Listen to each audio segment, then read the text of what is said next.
She was 8 weeks pregnant, standing in a room full of men who would kill for her husband, and she had never felt more alone in her life. The chandeliers above the Moretti Grand Ballroom threw light across 500 faces. Senators, CEOs, crime bosses wearing tailored suits and borrowed smiles, and none of them looked at Vivian. Not once. She was the wife, the decoration. The woman standing slightly to the left of the most dangerous man in the room, holding a glass of sparkling water she hadn't touched, wearing a gown that cost more than most people made in a year, carrying a secret that was slowly eating her alive. She had come tonight to tell him. That was the only reason she'd put on the dress, done her hair, walked back into the world she'd been quietly disappearing from for months. She just needed 2 minutes. His eyes, his hand. 2 minutes to say the words that would change everything. She never got them. So, if this story already has your heart, drop a like right now and leave a comment below telling me what city you're watching from. I want to see how far this story travels. Now stay with me, because what happens next is the part nobody saw coming. The gown was midnight blue, empire waisted, chosen 3 weeks ago when Vivian still believed she would wear it to a different kind of night. She'd stood in the fitting room with her hands pressed flat against her stomach, not showing yet, barely anything there at all, and thought, this is the one I'll be wearing when I tell him. She'd imagined his face, the way his expression would shift, that slow fracture she'd seen exactly twice in 11 years. Once when his father died, once when she said yes.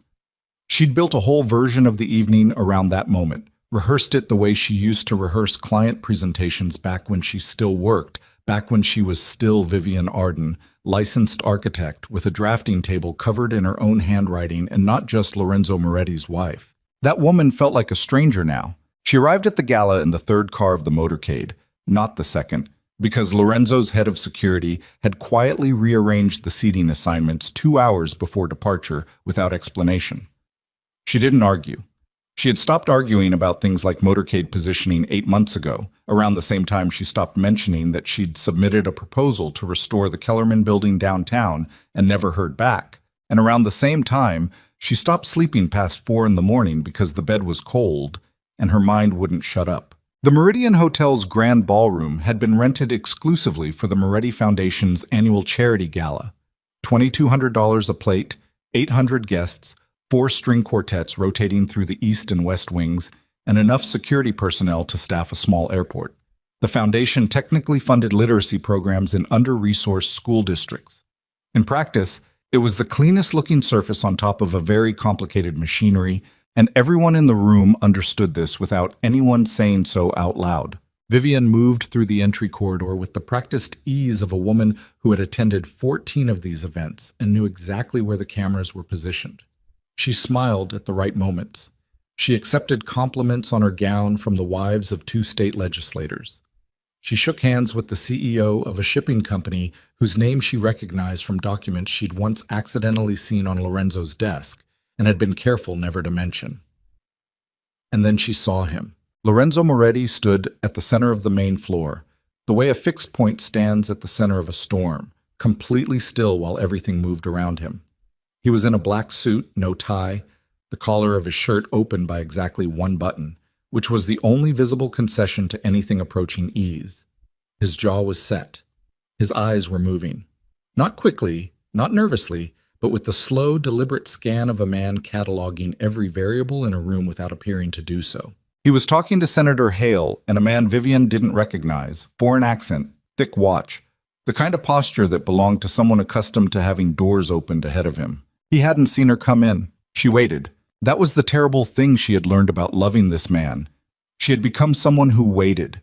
She waited for him at dinner tables. She waited for him to finish calls. She waited for the right moment, the open window, the brief clearing in his schedule where she might be able to reach him.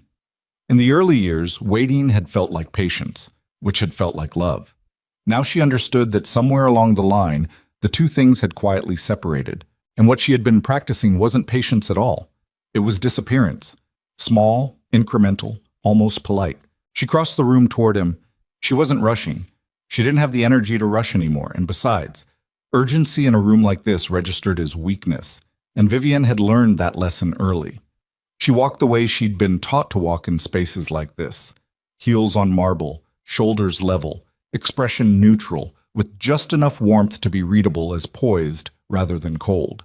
She got within 12 feet of him before Serena Vale materialized from the left. Serena was Lorenzo's public liaison. That was her actual title, the one on her official documentation, the one she gave at press events and charity dinners. She was 34, Stanford-educated, fluent in 4 languages, extraordinarily good at her job, and she had been at Lorenzo's side at nearly every public appearance for the past 16 months. Vivian did not hate Serena. She had examined that possibility carefully, turned it over, looked at it from every angle, and concluded that hatred would require a cleaner grievance than the one she actually had. There was no affair.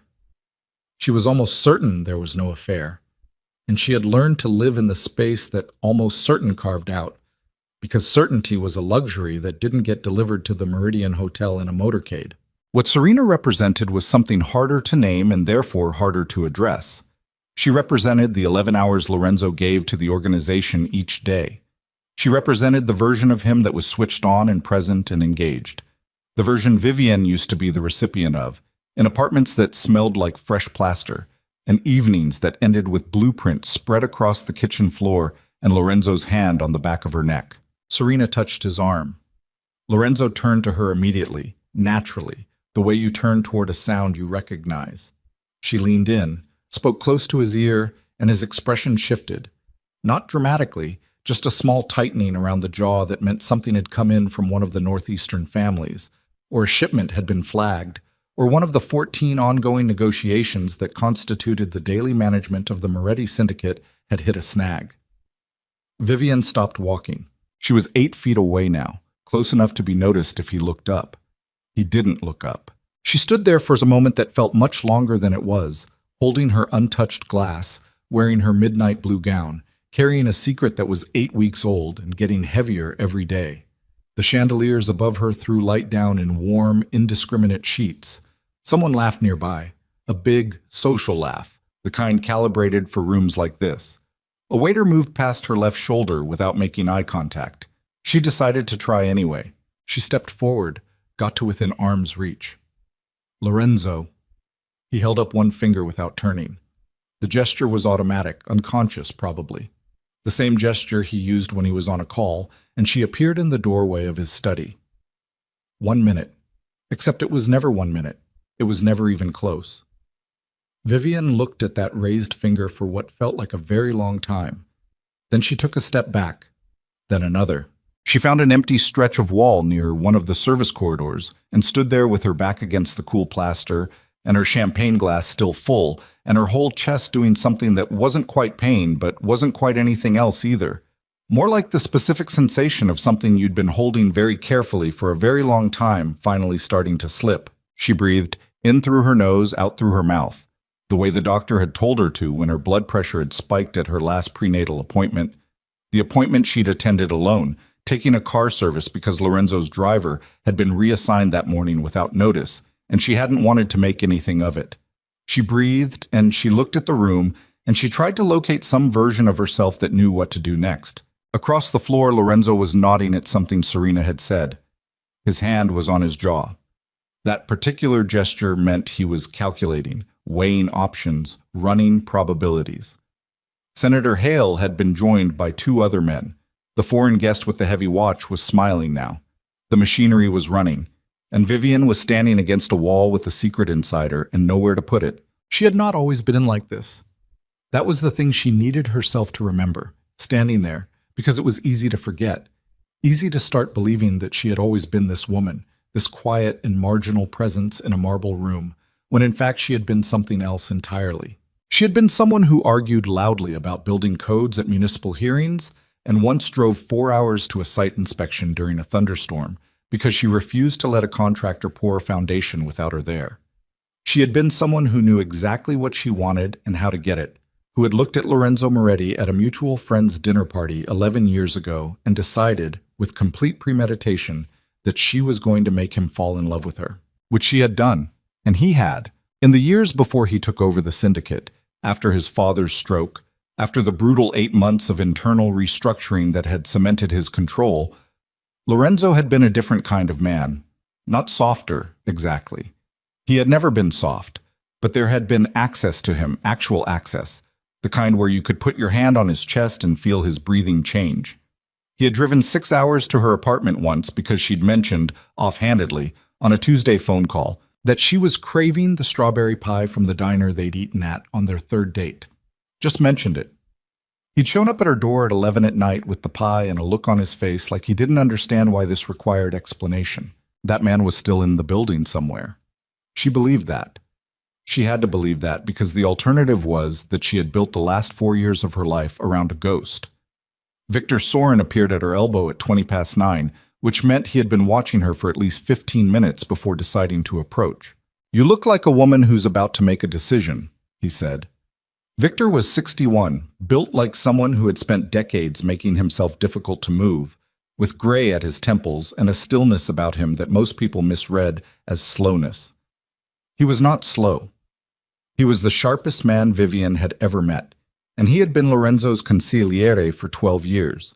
And in all that time, he had been the one person in the organization who spoke to her like she was a participant rather than a prop. "I look like a woman who's been standing against a wall for 40 minutes, she said. "Those aren't mutually exclusive." He accepted a glass from a passing tray and didn't drink from it. "He's going to be another hour with Senator Hale, maybe more. There's something moving with the Castillo people out of Miami, apparently." "There's always something moving." "Yes," Victor said. No softening, no qualifier, just yes. She looked at him. "I need to talk to him tonight." Something shifted in Victor's expression. Not surprise exactly. Victor almost never looked surprised, but a recalibration. About. It wasn't a question, really. She wondered how much he already knew. Victor had an uncanny ability to identify what was true before anyone told him, and she had always suspected he paid closer attention to the edges of a room than anyone gave him credit for. "Something that can't wait much longer," she said. He held her gaze for a moment, then, "After the senator clears, I'll make sure he has a window." "Thank you." "Vivian." He paused. She waited. "Tell him. Whatever it is. Tell him plainly, and don't let him defer it." He said it quietly, no judgment in it, just the particular weight of a man who had watched things go wrong in this organization for a long time and had developed strong opinions about which warning signs to take seriously. She nodded. He moved away. She found a table near the eastern windows and sat down and looked at Manhattan spread out below the Meridian's 14th floor. The lights of the bridges, the river dark between them, the geometry of a city that didn't stop for anything. She had loved this view once. She had stood at windows like this, early in their marriage, and felt like she was standing at the edge of something enormous and real, something she was genuinely part of. Now the view just made her tired. At 9:58, Lorenzo crossed the room toward her. She sat up. Her pulse did something involuntary. He was moving with purpose, as he always moved, cutting a line through the crowd that required no verbal navigation because people simply adjusted around him. He looked tired in the way he always looked tired, not worn down, but compressed, like a man carrying too much weight too efficiently. He sat in the chair across from her, and for one moment, just one, the set of his jaw relaxed slightly, and he looked at her the way he used to look at her, and she felt the memory of the strawberry pie driver somewhere in her sternum. "Victor said you needed a word," he said. "Yes." She put both hands on the table. "Lorenzo, I need to tell you something important. I've been trying to find the right moment for—" His phone vibrated on the table between them. He glanced at it. She saw it happen. The small, involuntary movement, the split second of divided attention. He looked back at her. "Go ahead." But the damage was already done, somehow. The space had closed. She could feel it. She pushed through anyway. "I'm pregnant." He stared at her. Not the stare she'd imagined. She'd imagined the fracture, the shift, that specific look she'd seen exactly twice. What she got instead was something that looked almost like incomprehension. A man being told something in a language he knew but was currently having trouble parsing. Then his phone vibrated again. And then a third time. He picked it up. "Lorenzo." Her voice came out smaller than she'd intended. "1 second. He was already reading, his jaw set. "There's a situation." He stood up. "I'm sorry. I'll be—" He looked at her, and she could see him trying to hold two things at once and failing. Later, tonight. I promise. Later. He was gone before she finished breathing. She sat at the table for a long time after that. She didn't cry. She was past the point where crying was the natural response to things like this. That threshold had been crossed months ago, around the time she'd started keeping the prenatal vitamins in her purse instead of in the medicine cabinet, so she wouldn't have to look at them every morning and be reminded of all the conversations she hadn't had yet. She reached into her clutch and took out the ultrasound picture she'd been carrying for 3 weeks.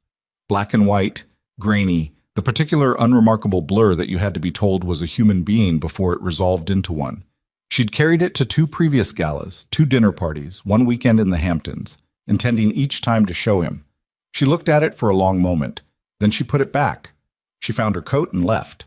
The ride home in the car was 22 minutes through light traffic, and she spent most of it with her forehead against the window, watching the city blur past. The driver didn't speak. The privacy screen was up. She was completely, perfectly alone in the back of a car that cost more than she'd made in her first 2 years out of graduate school, wearing a dress chosen for a moment that hadn't happened, carrying a baby her husband didn't know about yet. Later, she would mark this as the night the decision began forming. Not fully, not consciously. More like a hairline crack, the kind that runs through a wall long before anyone thinks to take it seriously. The penthouse was lit the way it was always lit when she came home without him. Automated system, warm tones, the illusion of inhabited warmth. She changed out of the gown and hung it with more care than it deserved, and went to the kitchen and stood over the sink drinking a glass of water in the dark because she hadn't turned the lights on and didn't feel like it. She thought about what she had said to Victor, something that can't wait much longer. She thought about this way Lorenzo had said later with such complete and unconsidered certainty, as though later was a place that always existed, as though she would always be there in it, waiting. She went to the second bedroom, the room she had quietly started calling the office, even though Lorenzo used it maybe once a month, and opened the flat files stacked along the east wall. She dug out the one she was looking for after a minute, unrolled it on the drafting table, and weighted the corners with the small brass spheres she used for exactly this purpose. The plans for the beach house. She had drawn these herself 3 years ago, over the course of 4 months of evenings and weekends when Lorenzo was still in the habit of sitting at the kitchen table with his own work while she worked at hers. It was a modest house by any objective standard. Nothing like the penthouse, nothing like the Hamptons property or the villa outside Florence that the organization maintained. Single-story, wide overhangs, designed to sit lightly in a coastal site, facing the water. The kind of house that was primarily made of light and salt air and the sound of something larger than yourself. Lorenzo had looked at the plans one night and said quietly, "I want this." Not a performative declaration, just a man looking at a set of blueprints and meaning what he said. She traced the east elevation with one finger. She had been 17 weeks pregnant with these plans. Well, not yet. Not then. But now she stood over them at nearly midnight in a penthouse that felt less like home every day, and her stomach was slightly rounder than it had been 3 weeks ago. And the man who had said, "I want this," had left a gala 30 seconds after hearing the most important thing she had ever said to him, and the word he had left her with was later. She stayed at the drafting table until 2 in the morning. She didn't draw anything. She just looked at what she'd already made. At some point, her hand found her stomach. She wasn't conscious of moving it there. It just arrived, the way hands do when they know something the rest of you is still figuring out. In the weeks that followed, she tried 3 more times. She tried at breakfast on a Thursday, before his 7 o'clock call, and got through half a sentence before his phone lit up with an emergency from one of the Newark operations. She tried on a Sunday afternoon when he came home early, rare enough that she'd marked it mentally as an opening, and got as far as sitting down across from him in the library before Victor called, and Lorenzo was on his feet again in 40 seconds. She left a note on his pillow once, just 4 words. "We need to talk." And it was still there, unread, moved to his nightstand when she came to bed 2 days later. He must have seen it. He hadn't asked. She told her doctor she was still planning to inform her husband. The doctor was a careful, neutral woman who did not ask follow-up questions. She bought a small pair of shoes, soft-soled, barely 3 inches long, yellow, and kept them in the bottom drawer of her closet behind a stack of scarves. She didn't have a reason for the yellow. She just liked it. Serena Vale came to the penthouse twice during these weeks, both times for legitimate operational reasons, document signatures, A preparation meeting for a Senate testimony Lorenzo was supporting on behalf of a lobbying interest. Both times Vivienne was present in the apartment and was not consulted about the meetings. And both times she made herself coffee and went to the second bedroom and closed the door and sat at the drafting table and reminded herself that she was not jealous of Serena. What she was erased. That was the word that kept arriving, uninvited, in the early hours when she couldn't sleep. Erased. Not dramatically, not all at once, just gradually, the way a pencil line fades when you keep going over it with an eraser, until eventually the paper is smooth where the line used to be, and there's no sign anything was ever drawn there. The loneliness was physical. She felt it as a specific pressure in her chest, a tightness in her throat, a strange weight in her hands that nothing she picked up quite resolved. She started going to bed earlier, not because she was tired, but because unconsciousness felt like the only clean break she could access. She ate carefully, not because she cared particularly, but because there was another person involved now, and that mattered even when everything else felt impossible to care about. She did not call her mother. Her mother had told her, 3 years into the marriage, that she was worried, and Vivienne had shut the conversation down because she was not ready to hear it, and the distance that created had never fully closed. She did not call her former colleague Maya, who had texted twice asking to catch up, and who Vivienne had not responded to because responding required explaining where she'd been, and explaining where she'd been required an honesty she didn't have the energy for. She did not call anyone. She existed inside the penthouse, inside the routine, inside the marriage, and felt herself getting smaller and more transparent by degrees, and she was not even sure anyone would notice when she was completely gone. 41 days after the gala, on a Friday evening in early December, Lorenzo came home at 6:30. This was unusual. She was in the kitchen when she heard the elevator, and her body tensed before her mind caught up. That particular autonomic response she'd developed in the past year. The alertness that preceded either relief or disappointment, and increasingly preceded the latter. He looked tired, genuinely, deeply tired, but not compressed, not controlled, but wrung out in a way she hadn't seen in a while. He sat down at the kitchen island without saying anything and put both hands flat on the stone. She asked if he was hungry. He said yes. She made pasta because it was fast and she'd already had the water going, and she set a bowl in front of him and sat on the other side of the island. For a few minutes they were quiet, and it was almost like the old quiet, the one that had been comfortable, except it wasn't quite, because the shape of it was wrong. Then he said, Castellano made a move on one of the Port of Newark terminals. We lost 3 people.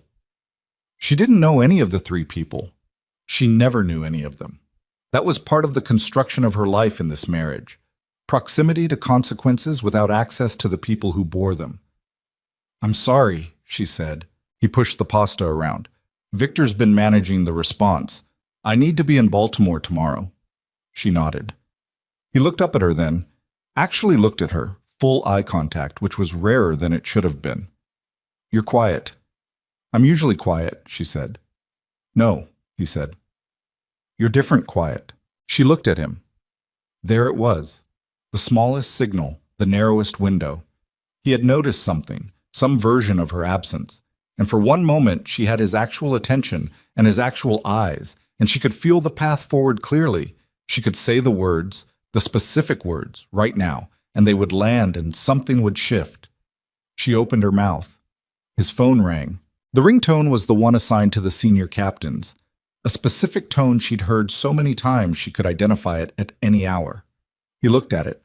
Then he looked at her, and she watched him make the calculation, saw it move across his face, that brief and terrible arithmetic. I have to, he started. Take it, she said. He took it. She picked up her own bowl and moved to the living room and sat in the dark by the windows and ate her pasta alone while his voice carried from the kitchen. Measured, controlled, already operational, the voice of the Moretti Syndicate, not the voice of the man who had driven 6 hours for strawberry pie. After she finished eating, she washed her bowl and put it away. She walked past the kitchen. He was still on the phone, standing now, back to her, hand moving through his hair in the way it moved when he was building a plan. She went to the bedroom. She lay in the dark for a long time. At some point, she put her hand on her stomach again and stayed that way and thought, very clearly and very quietly, that the person she was becoming was not who she wanted to be when her child was born. She did not want this child to have a mother who had folded herself small enough to disappear. She did not want this child to grow up watching her become less, year by year, while the machinery around her kept running and nobody noticed the reduction. She did not want to tell her child, someday, that she had stayed because leaving felt too large, and she had made herself smaller instead. She thought about the beach house plans in the second bedroom. She thought about the yellow shoes at the bottom of her closet. She thought about a man standing at her apartment door at 11 at night with a pie, looking at her like the answer to everything was obvious. She thought about the word later and all the space it had been asked to hold, and how much longer it could hold it before it collapsed. Outside, Manhattan glittered the way it always glittered, indifferent, inexhaustible, asking nothing from anyone. Vivian Arden Moretti stared at the ceiling and began, in the quietest and most deliberate part of herself, to figure out what she was going to do. She was gone from the bed before he came to it. He didn't notice until 2 in the morning, which told her everything she needed to know about the size of the gap between them. She heard him come in, the quiet of a man trained to move without announcement, heard the bathroom, heard the mattress take his weight, heard nothing after that. He was asleep in 4 minutes. She had timed it once, early in their marriage, amazed by the ability. Now she lay on her side of the bed in the dark and listened to him breathe and felt like a woman pressed against a wall in her own life. At 4:15, she got up. She went to the kitchen and stood at the window with a cup of hot water. Not tea, not coffee, just water, because the prenatal literature had made her paranoid about everything. And watched the city do its 4 a.m. thing, which was to carry on exactly as it had at midnight and would at noon, indifferent to the particular texture of anyone's insomnia. The bridges were lit. The river was dark. Someone's lights were on in the building across the way, 40 floors up, and she wondered briefly what was keeping them awake and whether it was anything like this. She had made a decision. She understood that now, standing in the kitchen in the cold blue pre-dawn. Not a final decision, not yet, but the shape of one, the outline, the way you can see the form of a building in a set of early sketches before any of the details are resolved. She didn't know where it led. She only knew that the alternative was to go back to bed and lie in the dark and wait for morning and repeat the previous day, and she was no longer capable of that. Some threshold had been crossed sometime in the night, and she hadn't felt it happen, only recognized it after. She went back to bed at 5. She did not sleep. Lorenzo was up at 6:30. She heard the shower, heard him moving through the dressing room with the quiet efficiency of a man who dressed in the dark so often he'd stopped needing light for it. She lay still with her eyes open. He paused in the doorway. She could feel him looking at her. "I didn't hear you come to bed," she said. "Late." A pause. "I tried not to wake you." "You didn't." Another pause. She felt him deciding whether to come in, sit on the edge of the mattress, do the thing a different version of their marriage would have called for. He didn't. She heard him put something on the dresser, his watch. She recognized the particular sound of it. And then he said, "I have to leave for Baltimore by 8. "Okay." "Victor thinks it'll be 1 night, maybe 2. "Okay." She heard him pause again. He was standing in the doorway, and she was lying in the bed, and there were roughly 9 feet between them, and it might as well have been the Atlantic. "Vivienne, drive safe," she said. He left at 7:50. She got up at 8 and showered and dressed and ate half a piece of toast because her stomach had been doing things in the mornings that required careful management. And then she sat at the kitchen island with her coffee substitute and her phone and did not call anyone and did not look at anything useful on the screen and mostly stared at the middle distance while the apartment settled around her in its expensive, indifferent way. At 9:15, Victor called. She almost didn't pick up. Then she did. "He's on the road," Victor said without preamble. "I know. Are you all right?" She considered the question with more seriousness than it probably warranted. "I don't know," she said, which was more honest than she'd intended. A short silence. Victor's silences were always purposeful. He didn't leave empty air by accident. "I'm going to be at the Midtown office this afternoon, if you wanted to talk." "Victor?" She turned the coffee cup in her hands. "Did you know, before the gala? Did you already know something was off?" He took a breath. "I knew you'd been trying to reach him. The real him, not the one that runs the meetings. I knew it hadn't been working." "For how long?"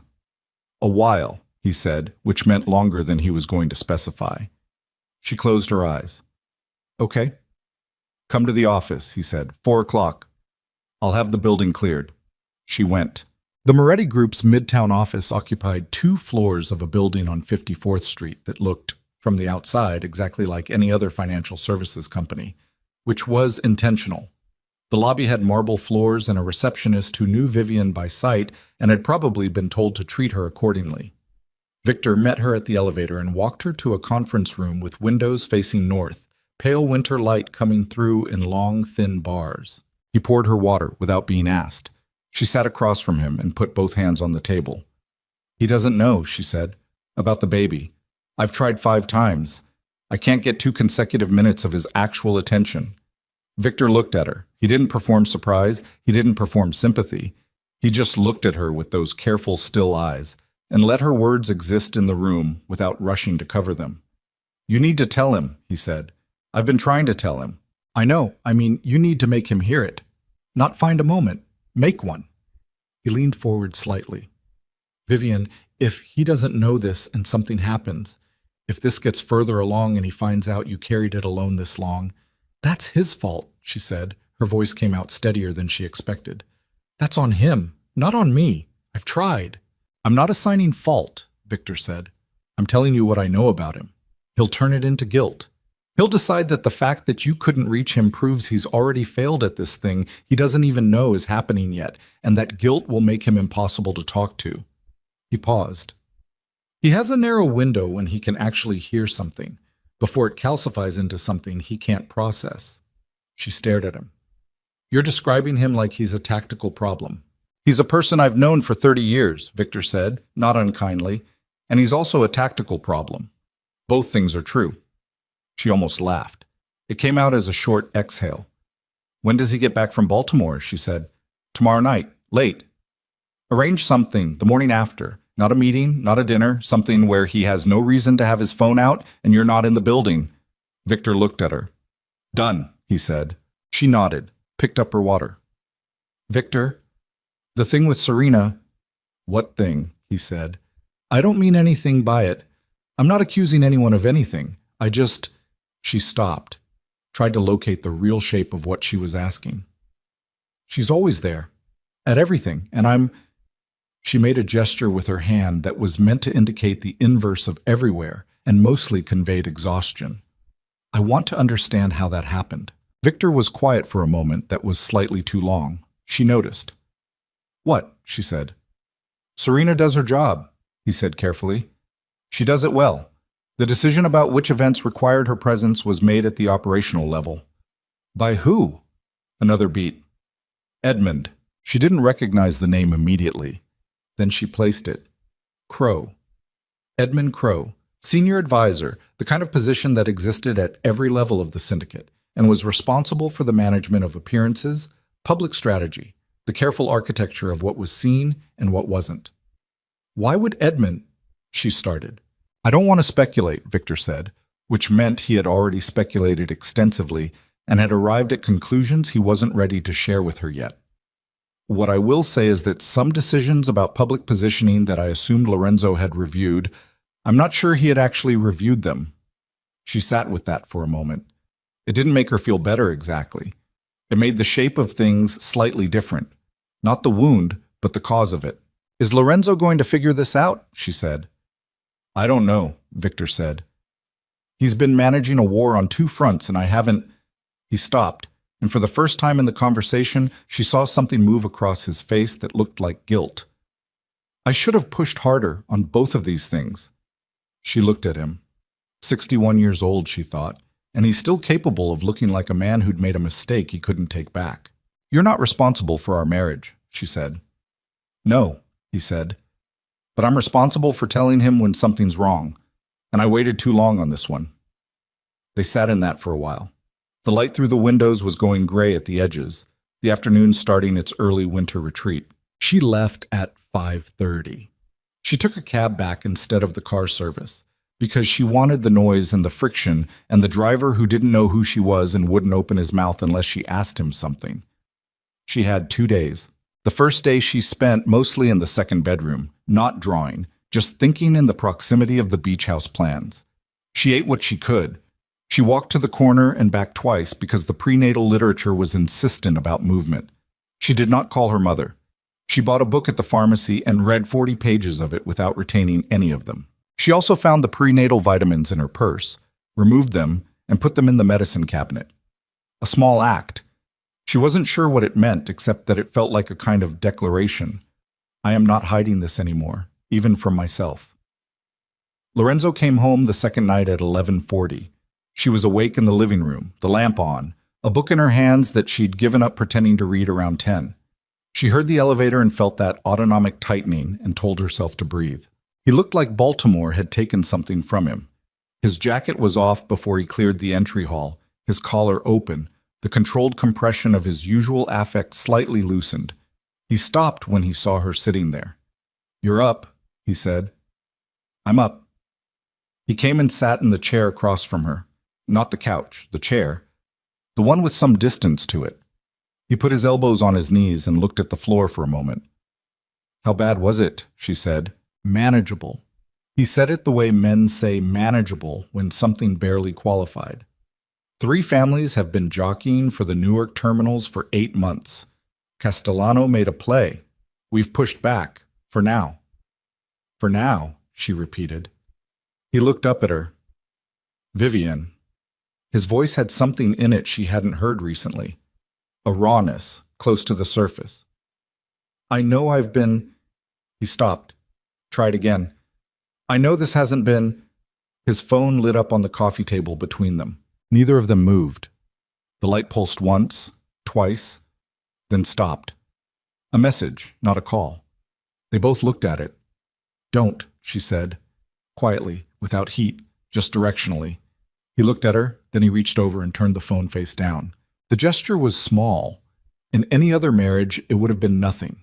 In this one, it was the closest thing to an olive branch she'd received in 3 months, and the fact that she clocked it as significant made her chest do something complicated. I need to tell you something, she said.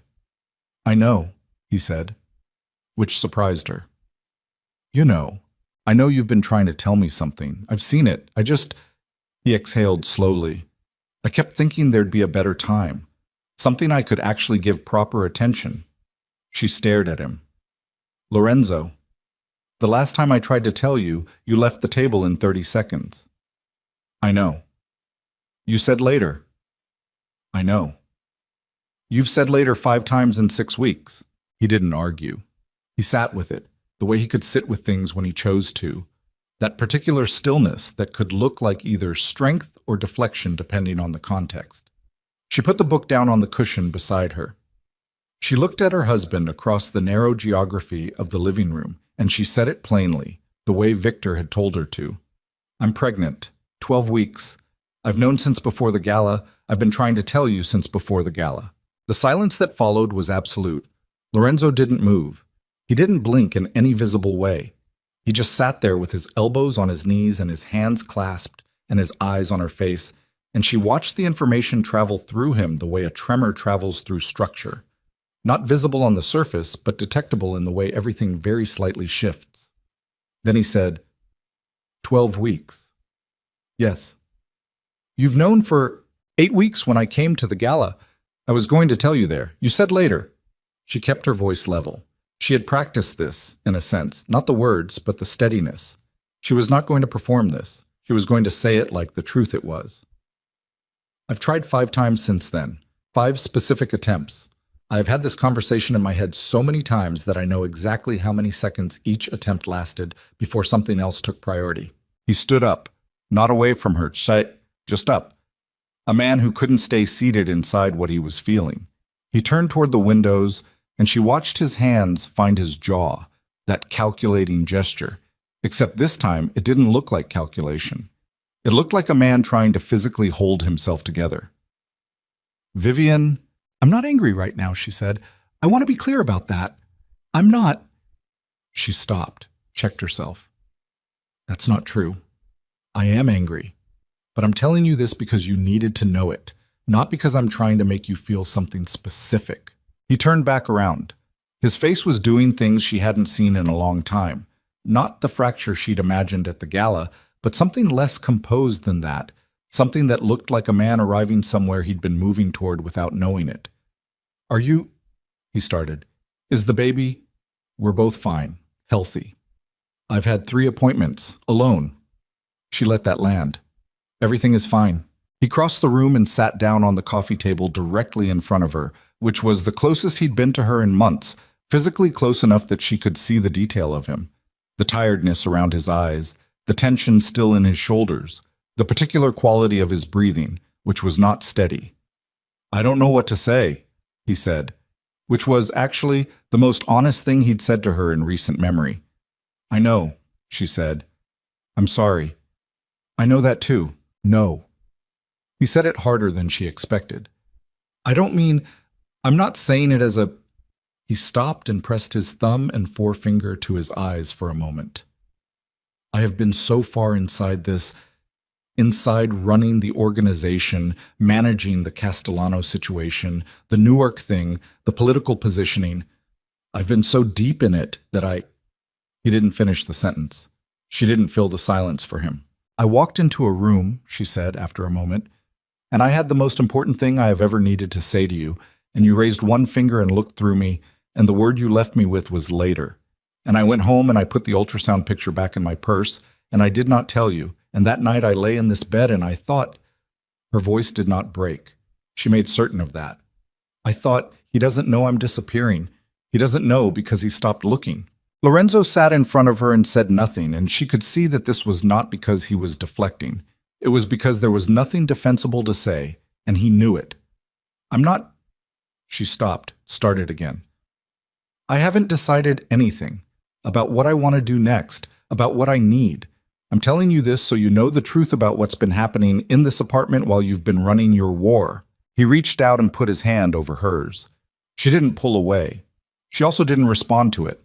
Her hand lay still under his, present but not reciprocating. And he seemed to understand this because he didn't try to make it into more than it was. "Tell me what you need," he said. She looked at his hand on hers. She thought about 12 weeks of silence, about 5 conversations that never happened, about the yellow shoes at the bottom of her closet and the ultrasound picture and the beach house plans, all of them versions of a future she'd been trying to get to through a door that kept closing. "I need to think," she said. "Tonight. I need tonight." He nodded. He stood up. He looked at her for a long moment, really looked, the kind of looking that had been absent for months, the kind that cost something. Then he went to the bedroom, and she sat in the living room alone, with the lamp on and the city outside and the knowledge that she had finally said the words, and some part of her was waiting to feel relief, and the relief was not coming, and the hairline crack she had noticed in herself 2 months ago was not hairline anymore. And outside, 40 stories below, the city kept going. She thought of something Victor had said. He'll turn it into guilt, and the guilt will make him impossible to reach. She thought about Lorenzo's face when she said 12 weeks alone. She thought about whether guilt, if it was deep enough and real enough, could move a man, or whether it would just calcify, the way Victor warned, into something neither of them could get through. She did not know the answer. She turned off the lamp at 1:30 and sat in the dark for a while, and then she heard it, a sound from the study, quiet and unmistakable. The drawer where he kept the old photographs opening, the specific soft resistance of wood that had warped slightly in the humidity of a New York winter, the sound she would have recognized in her sleep because she'd heard it in enough of them. He was looking at something in the dark. She sat with that in the dark of the living room and felt the hairline crack in herself spread another degree, thin and silent and absolutely load-bearing, and did not yet know which direction it would. She found out on a Wednesday. Not from Lorenzo. Not from Victor. Not from anyone who owed her the truth as a matter of basic human decency. She found out the way people in her position always found out, sideways, accidentally, through the small structural failures that occur when a lie has been maintained long enough that the people keeping it stop being careful. It started with a folder. She had gone to the Midtown office to sign documents, estate paperwork, something routine that required her signature as Lorenzo's legal spouse, the kind of administrative task that arrived in her life periodically to remind her that she existed in this organization as a legal category, if not always as a person. The building coordinator, a young woman named Priya, who was efficient and warm and probably didn't know enough about the interior architecture of the Moretti Syndicate to understand what she was handing over, gave Vivian the wrong folder. Not dramatically wrong. Adjacent wrong. The folder intended for her contained 2 signature pages and a cover letter. The folder she actually received contained those 2 pages plus a third document that had been misfiled. A communications log, internal, the kind that tracked external appearances, public event assignments, which principals were to be seen where and with whom and in what configuration. She would have missed it entirely except that her own name appeared at the top of a column, and beside it, in the adjacent column, the word restrict appeared 14 times across 14 separate events spanning the past 18 months. She sat in the reception area chair with the folder open in her lap and read the column twice. Then she turned to the next page. The document was a strategy memo, unsigned, which meant it had been distributed internally without formal attribution. The language was operational, dry, the kind of prose that had been drained of any recognizable human intention so that the intention underneath it could move without being seen. But the intention was there, and once she understood what she was reading, it was not subtle. The memo outlined a public positioning strategy for Lorenzo Moretti in the context of ongoing negotiations with 3 external parties, 2 rival families and a federal liaison whose name had been redacted, but whose involvement implied the kind of political exposure the syndicate managed very carefully. The strategy identified Lorenzo's public image as a variable requiring active management. It recommended, in language that was almost clinical in its precision, that his appearances at public-facing events be configured to project, the word used was project, singular authority and operational focus.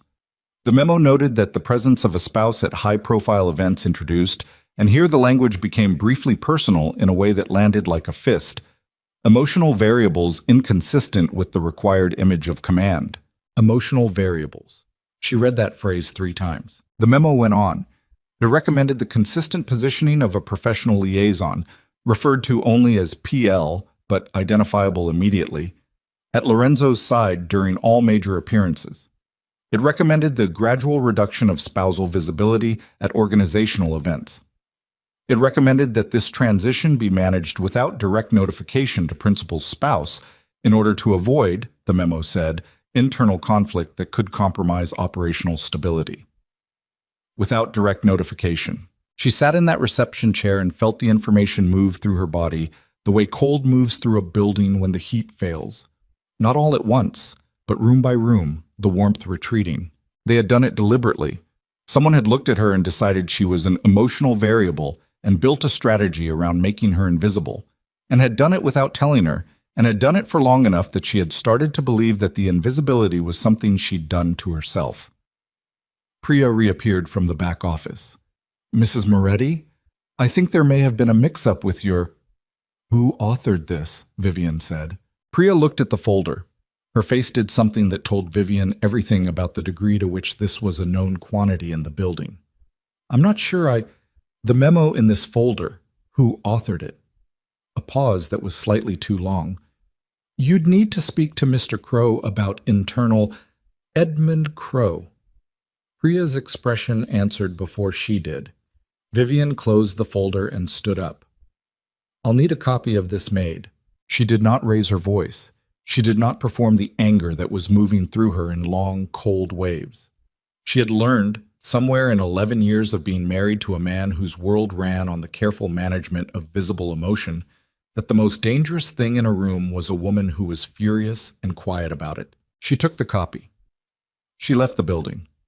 She stood on 54th Street in the December air with the folder under her arm and her breath making small clouds and her whole body absolutely still while the city moved around her. She called Victor. He picked up on the second ring. She said, I need to see you, now. Something in her voice communicated the exact nature of the situation because he said, 15 minutes, the office on 46th, and hung up. She was there in 12. Victor was alone, jacket off, which was unusual for him. He took one look at her face and didn't offer coffee or water or any of the social lubricants he normally used to manage the beginning of a difficult conversation. He just pulled out a chair and sat down across from her and waited. She put the memo on the table between them. She watched him read it. She watched his jaw set and then the particular stillness that came over him, the one that meant he was containing something rather than feeling nothing. "How long have you known?" she said. He looked up from the document. "I knew Crow was managing the event logistics. I didn't know the scope of this." "That's not an answer."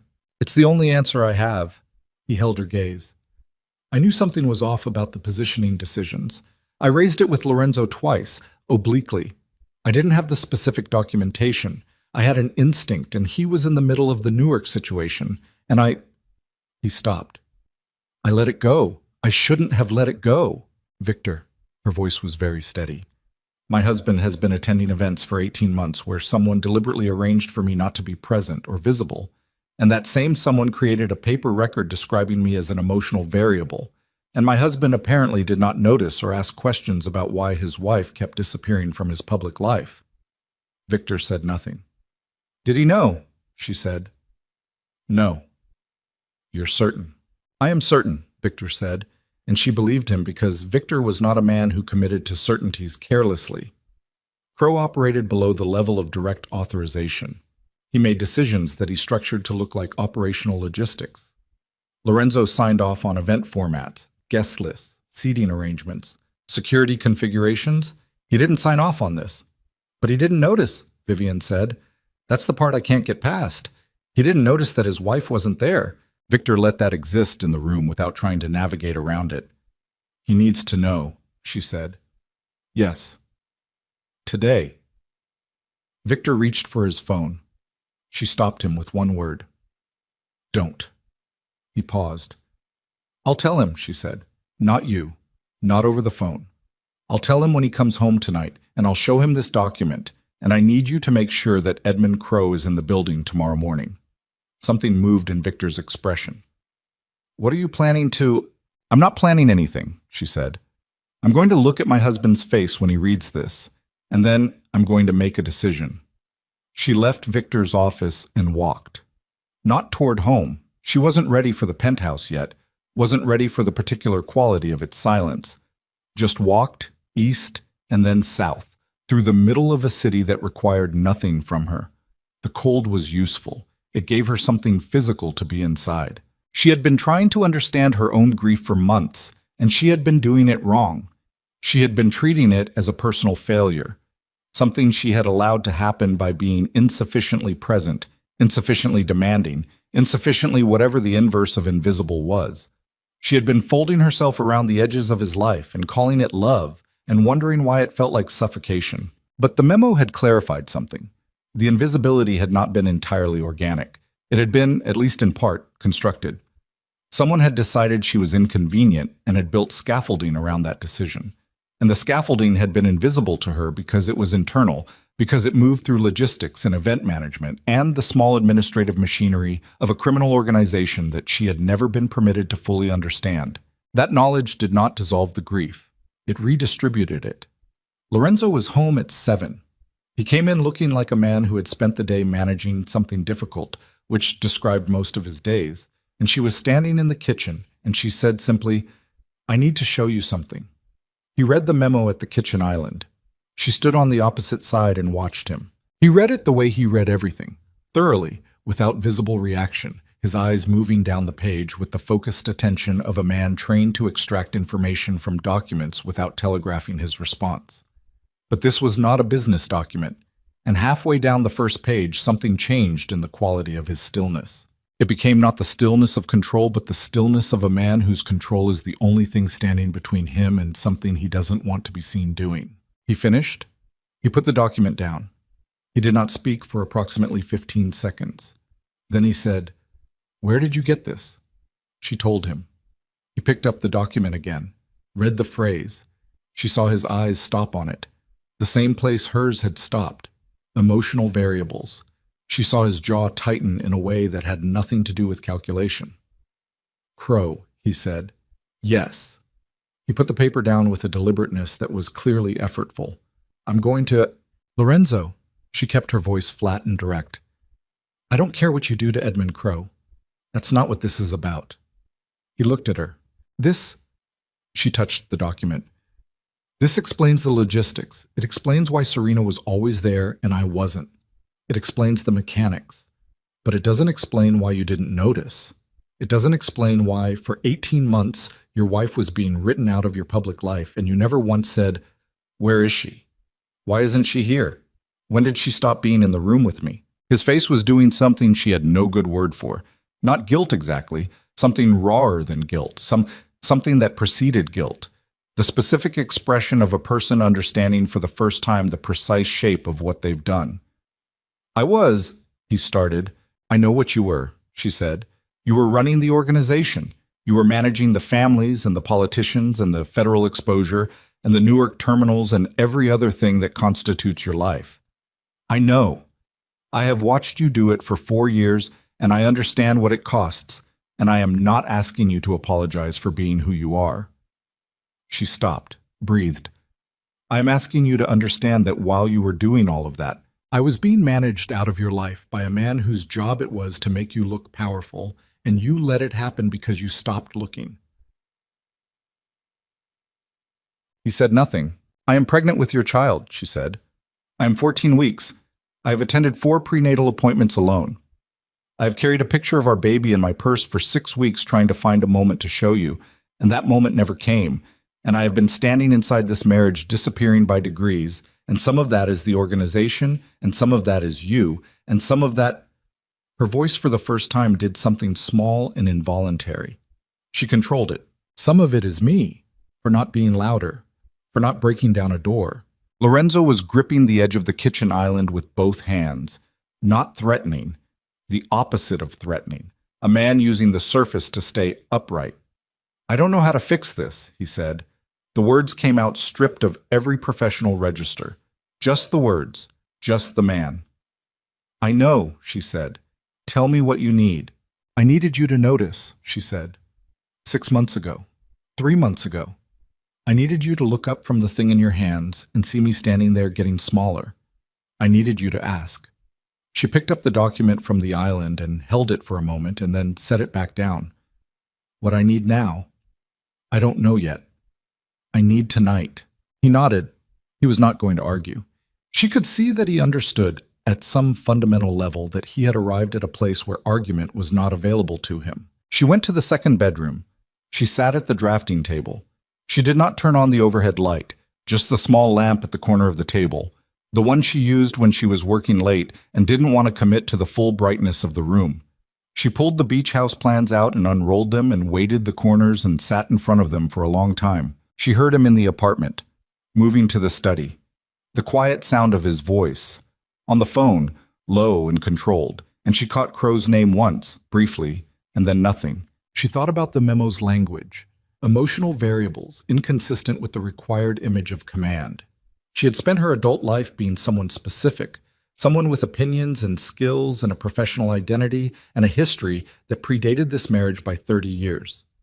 And somewhere between the wedding and tonight, she had become a variable, a thing to be factored or excluded based on its effect on someone else's image. She thought about her child, about the particular responsibility of bringing a person into a world and then modeling for that person daily what a life looked like, what love looked like, what a woman standing inside a marriage looked like. She did not want to model this. She looked at the east elevation of the beach house, wide overhangs, deep porch, designed to sit close to the waterline, a house that was primarily made of light and space and the kind of quiet that came from distance. She opened the bottom drawer of the filing cabinet beside the drafting table. She found her old professional portfolio, the leather one she'd carried to client meetings before the marriage reorganized her priorities. Inside, behind the project sheets, she had kept certain personal documents. Her own accounts, her architectural license, still current because she'd renewed it quietly last year without explaining why. Her original Social Security card, her passport. She put the portfolio on the surface of the drafting table beside the beach house plans and looked at both of them. Then she went to the closet and found the yellow shoes at the bottom and held them in her hands for a moment in the dim light. From the study, the apartment had gone quiet. Lorenzo was no longer on the phone. She could feel him on the other side of the wall, not literally, but in the way you develop a sensitivity to a person's location in a shared space after 11 years. The particular quality of a room's silence that tells you which kind of absence you're in. She heard him move. heard the study door open, heard his footsteps stop just outside the second bedroom door. A pause. Then, very quietly, his voice through the door. "Vivian." She said nothing. "I'm not going anywhere tonight," he said. Just that. Not a declaration, not a promise, just information. The door didn't open. She sat at the drafting table with the yellow shoes in her hands and the beach house plans in front of her and her portfolio open on the surface, and she listened to him breathe on the other side of the door, and she understood, with a clarity that felt like something breaking cleanly rather than shattering, that she had arrived at the specific moment she had been moving toward for months without knowing it. And the decision that had been forming in her since the night of the gala was no longer forming. It was formed. She did not make it that night. She sat with it in the small lamplight and let it exist. The way you let a thing exist before you act on it, because some decisions deserve the dignity of being fully known before they are executed. But it was there. Solid and quiet, and entirely her own. The first thing in months that felt entirely her own, and she held the yellow shoes and looked at the blueprint of the house she had designed for a life she still wanted but could not reach from here. And outside the window, Manhattan she was gone by Thursday morning, not dramatically. That was the thing nobody would understand later, the thing that made it harder to explain than a fight or a slammed door or any of the clean theatrical exits that people imagined when they thought about a woman leaving. There was no scene. There was no note composed in anger. There was just Vivian up at 5:15, moving through the penthouse in the gray pre-dawn with the deliberate quiet of someone who had made a decision and was no longer in the business of second-guessing it. She packed one bag. Not a suitcase, a bag. The kind you carry on a shoulder. The kind that fit exactly what she needed and nothing more. She took her passport, her license, her own bank cards. She took the prenatal vitamins from the medicine cabinet. She took the yellow shoes. She took the portfolio with her documents. She did not take the jewelry. She did not take anything that had been given to her in the context of being Lorenzo Moretti's wife, rather than Vivian Arden, and the distinction was clean in her mind, cleaner than anything had felt in years. She stood in the second bedroom for 2 minutes. She looked at the beach house plans on the drafting table, still unrolled, the brass weights at the corners exactly where she'd placed them the night before. She did not take the plans. They were hers. She had drawn them. They lived in her hands and her head, and she did not need the paper to keep them. She wrote one sentence on a notepad she found in the drafting table drawer. "I don't want to disappear anymore." She left it on the kitchen counter beside the coffee maker. She removed her wedding ring and placed it on top of the note with a precision that was not cruelty. She was not trying to make a weapon of it, but was simply the most honest thing she could do with an object that had come, over time, to represent a contract whose terms had been quietly altered without her consent. She called a car service from her personal account, not the Moretti household account. She rode the elevator down alone. The lobby attendant wished her good morning, and she said good morning back. The car was waiting. She did not look up at the building as they pulled away. Lorenzo found the note at 6:43. She knew this because Victor called her at 6:51. She didn't answer. He called twice more in the next 20 minutes. She turned the phone over in her lap and watched the screen light up and dark and light and dark and did not answer because she was not ready to be reached. And the act of not answering felt like the first clean use of her own will in longer than she could precisely identify. She was on a train by 8, not a plane. Planes required logistics, documentation that could be tracked through channels she understood Lorenzo had access to, and she was not hiding in any desperate sense. But she needed to move at a pace that gave her time to breathe before anyone could arrive with a car full of men whose job it was to return things to where they belonged. She was not a thing. She needed distance in order to make that clear, to herself as much as anyone. She got off at a coastal station 3 hours out, a town small enough that nobody looked up when a stranger walked through it. She found a diner that smelled like coffee and bacon grease, and sat in a booth by the window and ordered eggs she mostly didn't eat, and a glass of water, and sat there for 40 minutes while the town moved around her at its own pace, indifferent and unhurried and nothing like Manhattan. A woman came to refill her water. Late 60s, gray hair pulled back, the particular no-nonsense warmth of someone who'd spent a career reading people in booths. She looked at Vivian, at the bag on the seat, the lack of a coat for the weather, the quality of her stillness, and said simply, "You need somewhere to land?" Vivian looked up at her. "I'm sorry." I have a guest room. I'm Eleanor. I'm not asking questions. She set the water pitcher down. There's a good doctor in this town, if that matters to you right now. Vivian sat with this for a moment. Then, it matters. Eleanor Brooks' house was a quarter-mile from the water, 2 stories, a front porch that faced a stand of bare winter trees and beyond them a gray Atlantic sky. It was warm inside. It smelled like wood smoke and old books. Eleanor gave her the room on the second floor with the east window and left clean towels on the bed and said dinner was at 6 and left her alone. Vivian sat on the edge of the bed and put her hand on her stomach and breathed. She was here. She had done the thing. Whatever came next, and she understood clearly that what came next was a version of chaos she could not fully control. She was here, and she had chosen it, and the choosing had cost her something, but it had also returned something, and the thing it had returned was her own name, her own breath, the specific and irreducible weight of being Vivian Arden in a room that nobody had arranged to manage her absence from. She had let herself cry for approximately 7 minutes. Then she washed her face and went downstairs and had dinner with Eleanor and didn't explain anything, and Eleanor didn't ask. In the penthouse, the morning after she left, Lorenzo stood in the kitchen holding the note and the wedding ring and did not move for a very long time. Victor arrived at 8:50. He let himself in with the key Lorenzo had given him 20 years ago for emergencies and found Lorenzo still in the kitchen, still in yesterday's shirt, the note on the counter, the ring beside it.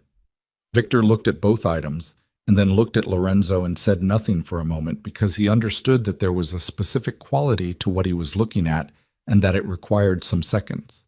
Then he said, "She's safe." Lorenzo's head came up. "You know where—" "No. But she left by her own choice and she left quietly, and she's not in danger. She left because she needed to leave." Victor moved to the coffee maker. "That's different from missing." "She's pregnant," Lorenzo said. The words came out stripped, just the fact. "I know. She's 14 weeks pregnant and she's alone somewhere and I don't—" He stopped, put both hands flat on the counter. "I don't know where. She'll contact us when she's ready." "That's not—" The control cracked, briefly, the first time Victor had seen it crack in years. "That's not good enough." "Lorenzo." Victor poured coffee and set a cup in front of him. "She told you she was disappearing. She told you she'd been disappearing for months. She left you a note that said she doesn't want to disappear anymore. This is her telling you she's choosing herself. You do not get to respond to that by making it about your urgency." The silence that followed was the specific silence of a man being told something accurate that he doesn't want to accept. "Edmund Crowe," Lorenzo said. "What about him?" "I want him in the office, this morning." Victor looked at him. "That's already arranged." Edmund Crowe arrived at 9:30. He was 53, trim, the careful kind of handsome that came from decades of image consciousness. He had been with the organization for 11 years, had Lorenzo's complete professional trust, and walked into the conference room on the 41st floor with the bearing of a man who considered his position secure. Lorenzo was sitting at the head of the table when Crowe came in. Victor stood near the windows. The document, Crowe's memo, Vivian's copy, was on the table between them. Crowe saw it. His stride didn't visibly break, but something in his face made a small, involuntary adjustment. Lorenzo did not say anything for a long moment. He let the document and the silence do the work. Then, "Sit down." Crowe sat. "Tell me about the positioning strategy." Crowe looked at the document, looked at Lorenzo. He was calculating. She would have recognized it. The same arithmetic she'd watched Lorenzo perform, the rapid assessment of what was known versus what could be managed. The strategy was developed to support the public narrative during the federal exposure period. "I made operational decisions consistent with the organizational goals that you outlined in—" "I outlined no such goal," Lorenzo said. "The goal of projecting singular command authority was never articulated to me as requiring the deliberate exclusion of my wife from public appearances." Lorenzo's voice was completely level, which was more frightening than raised. "I reviewed event formats. I approved guest configurations. I did not approve a strategy memo describing my wife as an emotional variable and authorizing her systematic removal from organizational events without her knowledge." Crowe said nothing. You built a paper trail that was designed to look like operational logistics and buried it below the level of my direct review.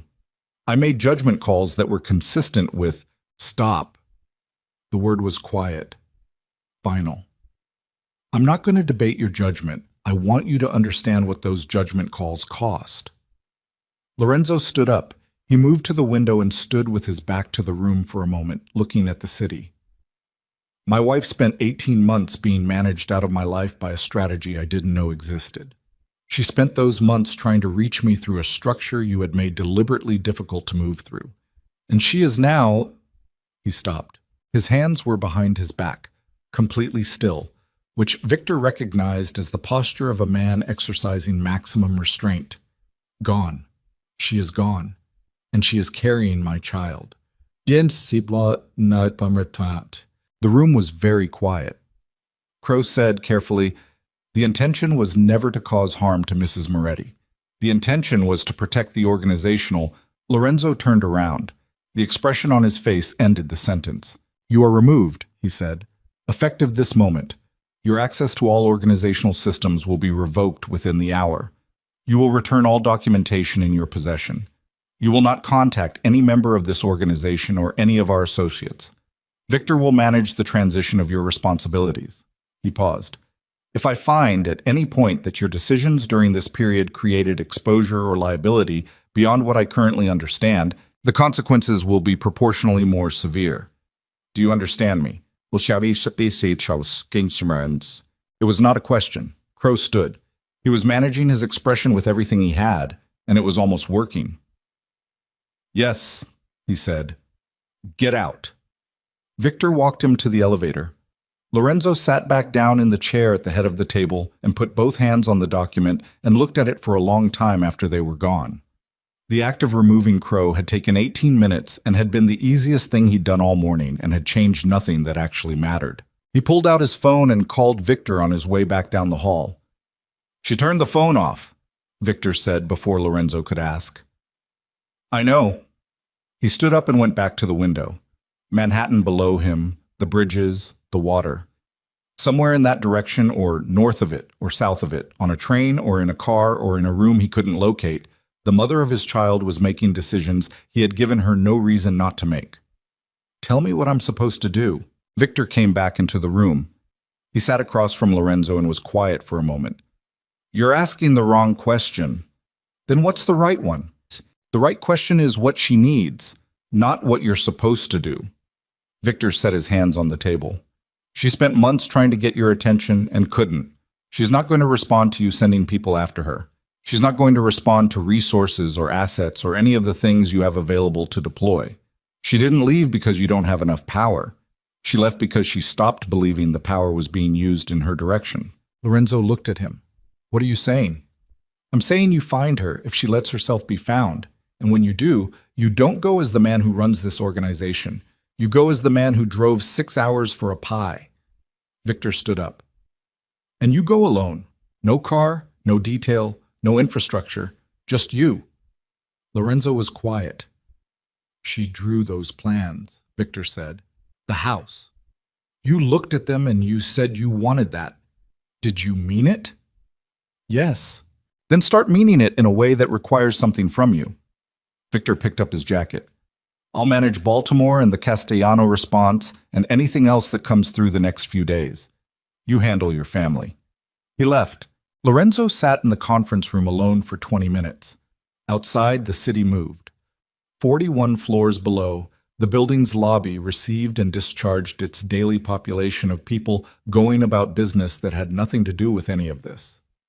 Somewhere 3 hours away, or 4 or 6, he didn't know, Vivian was breathing and making choices and carrying 14 weeks of his child, and he had not been present for a single appointment, a single morning, a single moment of that particular kind of ordinary that turned out to be the kind you couldn't buy back. He made 2 calls.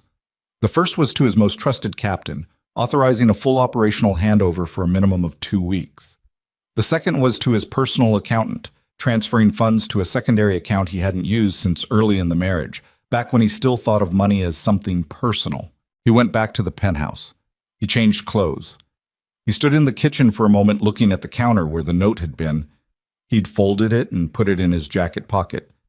And the ring, which was still there. He picked the ring up, held it for a long moment. He did not put it in his pocket. He closed his hand around it. He packed a bag much like the one she had packed. Single shoulder, light, nothing organizational about it.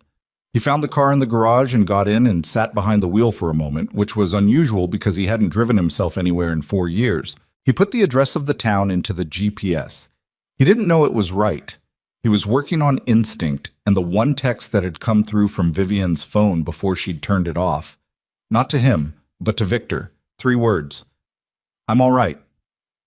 The ping had been brief and imprecise, but it had pointed north and east and toward the coast, and Lorenzo Moretti had built an empire partly on the ability to move toward incomplete information, and he was going to use that ability now for the first time in years for something that was not the empire. He pulled out of the garage.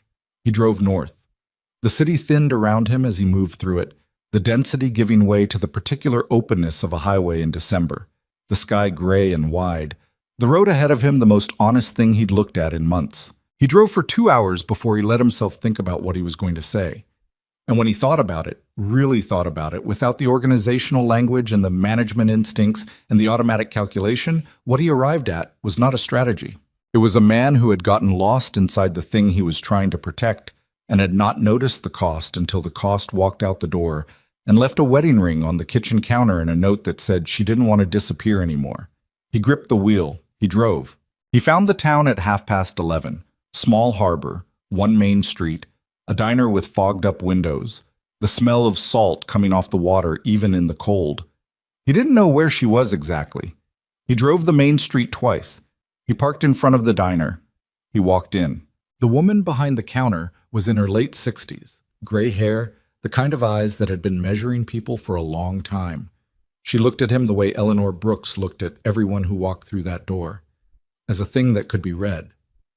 She said, "You look like a man looking for someone." He said, "I am." She studied him for a moment. "She told me nobody was going to come for her like she was something lost." "She's not lost," Lorenzo said. She left. Eleanor looked at him for another long moment, the kind of look that required something from the person being looked at. "There's a difference," he said. "I understand the difference." Eleanor reached under the counter for her coat. He followed her out into the cold and down the main street and onto a side road that curved toward the water, and the Atlantic was visible now between the houses, gray and enormous, and the wind off it had teeth. Eleanor stopped in front of a white clapboard house with a porch facing east. She looked at him one more time. "She's in there," Eleanor said, "but what you do next is on you. And I'll tell you what I told the last man who stood where you're standing. She's not a problem to be solved." Lorenzo nodded. Eleanor went back the way she'd come. He stood at the gate of the house and looked at the east window on the second floor and saw, just briefly, the movement of a silhouette. Someone standing at the window, looking at the water or looking at the street or some combination of both. And he did not know if she had seen him yet, and the not knowing was the most exposed he had felt in years. More exposed than any negotiation, more exposed than any threat. Because this was not a territory he could control, and she was not a variable he could manage. And the man who had built his life on the ability to hold the center of a room had arrived at a gate on a coastal road in December with a wedding ring in his hand and nothing else. And the next step was, she had seen him from the window. She had been standing at the east window watching the Atlantic do what it always did, move without asking permission from anything, when the motion at the gate registered in her peripheral vision and she turned, and there he was.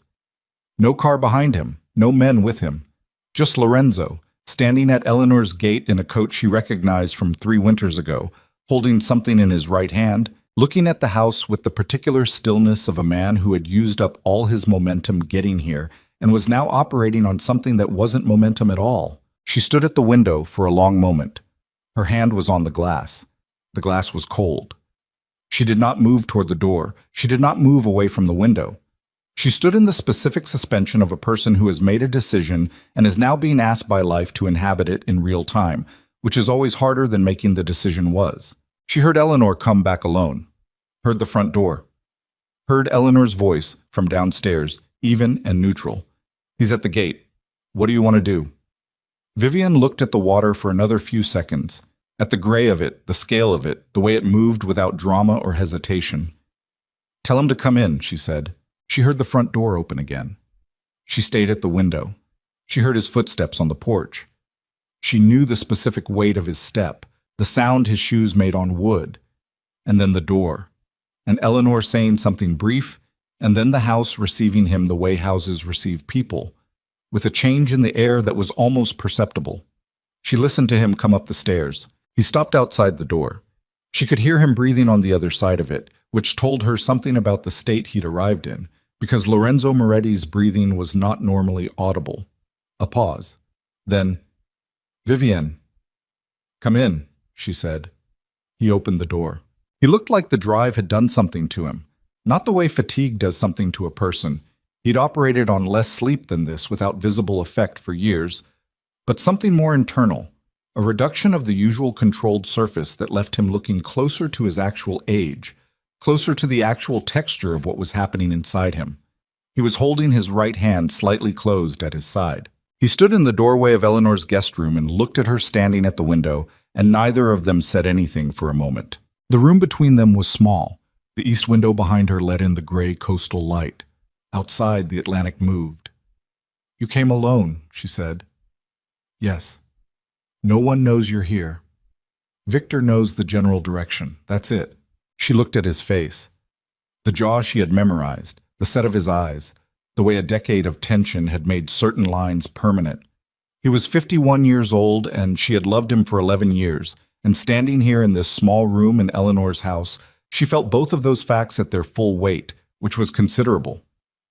"I'm not coming back because you came," she said. "I need you to understand that first." "I know," he said. "I'm not angry that you came, but me being here is not a problem you can close by showing up." "I know that too." She turned back to the window briefly, then turned around to face him. "Then what did you come to do?" He crossed the room. Not quickly, not with the controlled directional force he used when he moved through rooms that belonged to the organization. He crossed this room the way a man crosses a room when he doesn't know if he's welcome in it and is coming anyway.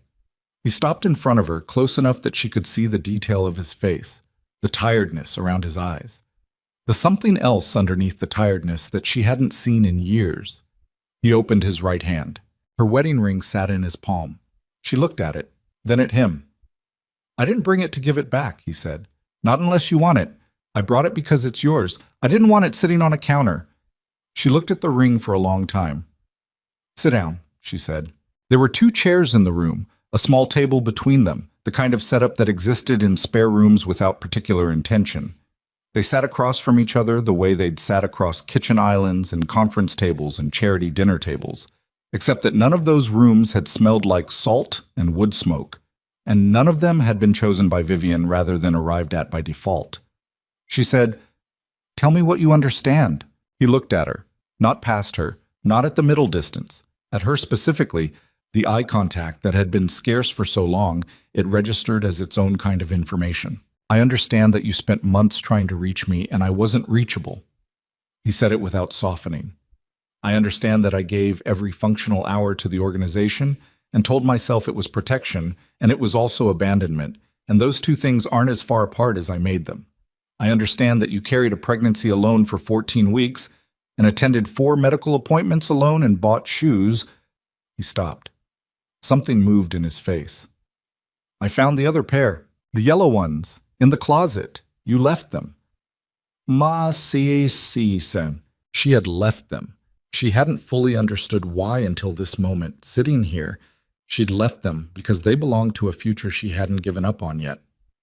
"I understand that Crow built something inside the organization that worked against you," Lorenzo continued, "and that I didn't see it because I'd stopped looking in your direction. And the reason I'd stopped looking, that's not Crow. That's me. He found space that already existed because I'd stopped occupying it." She said nothing. "I understand that you wrote a note that said you didn't want to disappear anymore, and that the fact that you had to write that note, that you'd been disappearing for long enough to know the word for it, is the thing I can't—" He stopped again. His jaw was tight. "I can't make that right. I can't go back and be present for those 4 appointments or the night of the gala or any of the 5 times you tried to tell me. I can't give you back the weeks you spent carrying this alone." The room was very quiet. The wind off the water moved against the window glass. "No," she said. "You can't." "I know." She looked at her hands in her lap. "You want to know what the worst part was?" "Yes." "The worst part wasn't the Crow memo. It wasn't even the gala, or the finger you raised, or the later." She looked up at him. "The worst part was that I started to believe it was me, that I had made myself small, that the invisibility was something I'd done to myself because I wasn't trying hard enough, or being loud enough, or whatever the version is where it's my fault." She held his gaze. "And maybe some of it was. Maybe I should have broken down a door. Maybe I should have said the thing plainly in the middle of a meeting and not cared about the room. But I had also been trained, by 11 years of living in the margins of your world, to manage myself quietly so I didn't create problems for you." Lorenzo's hands, on the table, were very still. "That's what I can't give back to you either," she said. "The 4 years I spent shrinking. I can be angry at Crow for the mechanics of it, but the shrinking, that happened because the shape of our marriage left room for it, and we both let that shape happen." "Yes," he said. "I don't want to do that again." "I know. I need you to understand what I mean when I say that. I don't mean I need promises. Promises in this marriage have been—" She made a small gesture that covered a large amount of territory. "I mean, I need changes that are structural, real ones, not you trying harder inside the same structure. The structure has to change." He leaned forward. "Tell me what that looks like." She had thought about this in the 3 days she'd been here. She'd thought about it on the train and in the diner and at Eleanor's kitchen table and at this window, watching the water. She had not arrived at a list of demands. She was not interested in demands because demands required enforcement, and she was done spending her energy enforcing the terms of her own marriage. What she had arrived at was a small number of clear things that were not negotiable. "You delegate," she said. "Meaningfully, not operationally. You identify 2 or 3 people who can hold authority and you give it to them. Real authority, not conditional authority. You step back from the daily management in a way that creates actual hours in a day." He nodded. "You come to the next appointment with me.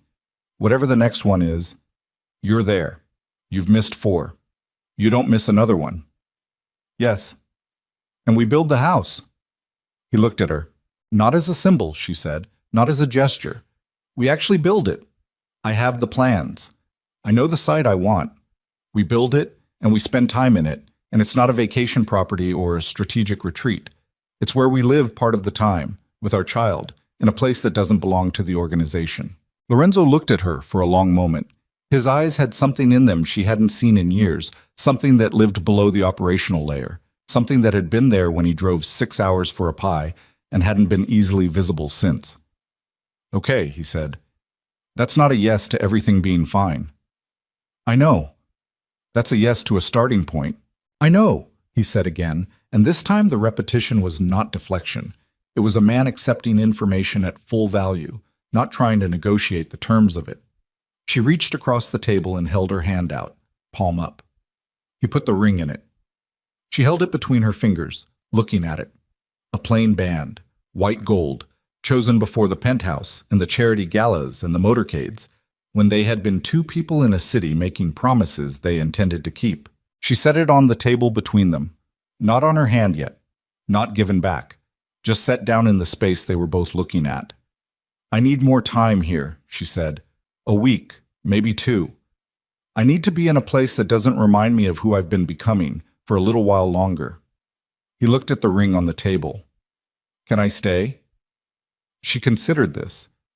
It was not a small question. "Not in this room," she said. "Eleanor has a second cottage, I think. 100 yards down the road." Something in his face shifted. Not relief, not victory, just the specific quality of a man who has been given a door that wasn't closed, which was not the same as being welcomed through it, but was something. "I won't push," he said. "I know," she said. And she did. It was not naivety. She'd been married to him long enough to know the register of his meaning. It was simply that she could read this version of him, this stripped-down, unscheduled, car-driving-alone version, and she believed him. He stood up. He looked at the ring on the table. He looked at her. "I'm going to go find Eleanor about the cottage," he said. "Okay." He moved to the door, stopped with his hand on the frame, didn't turn around, just spoke to the room. "The appointment. When is it?" "Thursday. Next week. I'll be there." He left. She heard him on the stairs, heard the front door, heard his voice briefly in the kitchen with Eleanor and Eleanor's response, which contained a sound that was not quite laughter, but adjacent to it, which meant Eleanor had decided something about him that was not unfavorable. She heard the door, and then his footsteps on the porch, and then the path, and then the particular quality of the house that existed when he was 100 yards away in it, rather than 3 floors up or 3 hours down a highway. She looked at the ring on the table. She looked at the window, at the water. She picked up the ring. She held it. She did not put it back on her finger that day, or the next day, or the day after that, but she kept it with her, in the pocket of her coat, where her hand found it at intervals she did not plan. On the porch, watching the morning come in, walking the road toward the water and back, sitting across from Lorenzo at the diner on the 3rd day when Eleanor suggested, without particular subtlety, that the two of them might share a meal. The meal was difficult, not hostile, not even close to hostile, but weighted in the way that honest conversations between damaged people are weighted, because the weight is where the substance lives. He told her things about the past 4 years that she hadn't known, not justifications but architecture, the specific way the Castellano pressure had consumed the bandwidth that should have gone elsewhere, the degree to which he had told himself that security and provision were the same as presence, the moment he had understood they weren't and had kept going anyway, because stopping felt impossible. And now he understood that stopping for the wrong things was how you ended up stopping everything. She told him things, too, about the appointments, the specific quality of sitting in a waiting room surrounded by couples when you were alone, about the ultrasound at 11 weeks when the technician had said, "Do you want to hear the heartbeat?" And she had said yes and had heard it and had cried in the car afterward, not from grief exactly, but from the specific ache of wanting to share something with someone who wasn't there. He listened without trying to fix it. She noticed this. It was not natural for him. She could see the effort of it, the small muscular discipline of keeping his hand still on the table instead of reaching for a solution. And the effort made it mean more than ease would have. They met at the diner for breakfast on the 4th day and the 5th. On the 6th day, he appeared at Eleanor's porch in the early morning with coffee in a thermos, and they sat on the steps and drank it while the light came up over the water, not talking much, just occupying the same cold air, and it was the first time in longer than she could precisely identify that shared silence had felt like the right shape for a moment rather than a deficit. He came to the Thursday appointment. He sat beside her in the waiting room of the coastal clinic that Eleanor had recommended, in a plastic chair that was indifferent to who either of them were. And when the technician said, "Do you want to hear the heartbeat?" he said yes before Vivian could answer, and then he heard it. That specific rapid flutter, the sound that was half technology and half something that technology was merely the instrument of. And she watched his face, and the fracture she had been imagining since the gala, the specific shift she had seen exactly twice in 11 years, happened. He pressed the heel of his hand to his eyes for a moment. She did not look away. He put his hand on her hand on the exam table, and she let it be there, and this time her hand was not still beneath his. They walked out of the clinic into the December air, and he stood on the sidewalk for a moment breathing, and then he said, "I'm going to call Victor." And she said, "Okay," and he stepped aside and called, and she heard him, at some point in the conversation, say, with complete plainness, as though it were a logistical fact, and also the most important thing he'd said in years, "I need the Baltimore situation handed off. I need the full Castellano response delegated. I'm going to be here for 2 more weeks, and then I'm going to be available differently than I have been, and we're going to need to talk about the structural changes." A pause while Victor responded. Then Lorenzo said, "I know it's not how it's been done. That's the point." He hung up. He looked at her. She looked back. They built the house the following spring on a coastal site 90 minutes from the city. Not Eleanor's town, but the same general logic of space and water and salt air and a sky that went far enough to remind you of scale. Vivian designed it herself, modified slightly from the plans she'd drawn 3 years before. with a wider east porch and a room on the second floor that caught the morning light.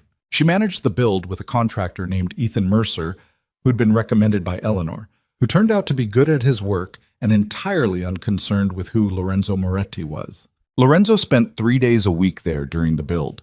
He learned to read her drawings, not perfectly, but enough to follow her reasoning, which was all she'd ever wanted. Someone paying attention to what she was making. He helped pour the concrete for the porch foundation one afternoon in April, which was completely unnecessary, and which he did anyway, and by the end of it he was covered in concrete dust, and she was standing 20 feet away with her hand over her mouth trying not to laugh. And the laughter came out anyway, and it was the first real laughter she'd had in so long. It felt strange in her chest, like a key turning in a lock that had rusted. She put the ring back on in May, in the kitchen of the finished house. Early morning, just the two of them, no event built around it. She slid it onto her finger while she was standing at the counter, and he was behind her and he saw it and said nothing and put his coffee cup down and put his arms around her from behind, carefully, his hands on her stomach, where she was showing now, considerably showing. And they stood like that for a while in the kitchen of the house she had built with her own hands, in a town that didn't know them, with the water audible from the open window. She did not perform forgiveness. She did not have a moment of declaration or a speech about second chances. What she had was a morning in a kitchen, and then another one, and then another, the accumulation of ordinary mornings that were not ordinary at all because she was present for them, and so was he. Their daughter was born in late August, at the Coastal Hospital, a Tuesday afternoon, the light coming through the windows in long, warm bars. Lorenzo was there. He had been there through the preceding 12 hours, and he was there at the end of it, and when the nurse placed the baby in his arms, he held her with a steadiness that surprised even him. Or maybe didn't surprise him, maybe was the specific kind of steadiness that had nothing to do with control and everything to do with the opposite. With a man finally putting down the things he'd been holding too tightly. They named her after no one. She got a name that was simply hers. Vivienne held her in the hours after, in the quiet of the room, and thought about the word she had used in the note she'd left on the kitchen counter. Disappear. She had not disappeared. She had moved toward herself, through the considerable difficulty of doing that inside a life that had been arranged around someone else. And the movement had cost things and changed things and produced, at the end of it, a morning in a kitchen and a daughter with a name that was simply hers. The Moretti Syndicate continued to operate. Lorenzo had not walked away from it. She had not asked him to, would not have believed it if he had. But it operated differently, with a structural delegation that was real rather than nominal, and with a man at its center who had learned at some cost the difference between running something and being consumed by it. He was not perfect at this. There were nights when the phone went too long, and mornings when the focus went elsewhere, and moments when she felt the old shape trying to reassert itself. When that happened, she said so, plainly, without managing it. And he heard her, not every time immediately, but consistently. The way a person hears something when they've trained themselves to listen rather than simply wait for the noise to stop. Victor came to the house for dinner in October, a Friday, and ate Eleanor's recipe that Vivienne had made and drank wine he claimed to only appreciate moderately, and held the baby with the careful awkwardness of a man unaccustomed to babies and considerable capability in most other areas. And he looked at Vivienne across the table at some point in the evening with an expression she recognized, the recalibration, the private accounting. And she raised her glass slightly at him, and he raised his, and nothing was said because nothing needed to be. Edmund Crowe had been removed from the organization and had not been heard from. The three families continued their maneuvering. The Newark terminals remained contested. The world the syndicate operated in did not become simple because the people at its center had become more honest. But the house had a porch that faced east, and in the early mornings when the baby slept past 5, which was not every morning, but enough of them, Vivienne went out there and sat in the salt air with her coffee and the sound of the water. And sometimes Lorenzo came and sat beside her, and sometimes he didn't yet, and she was still there. And it was still enough. And the silence between the house and the water was the good kind, the kind that didn't require filling, the kind that two people make when they have said the true things to each other and survived them and chosen, without sentimentality and without ease, to stay. She had drawn this porch. She had drawn every board and overhang and the angle of the roof and the width of the steps. She had carried the plans in her head through the gala and the empty penthouse and the train and Eleanor's guest room and the exam table where she heard a heartbeat alone, and now she sat inside what she had made, and it was real, it was actual, it bore her weight without apology. And inside the house, her daughter slept in a room full of morning light. The water moved. It had been moving since before any of this and would continue after. It required nothing and offered everything and took exactly what the land gave it and nothing more. Vivienne sat in the salt air and drank her coffee and was, without performance or announcement, entirely present in her own life. That was all. That was everything. That was enough.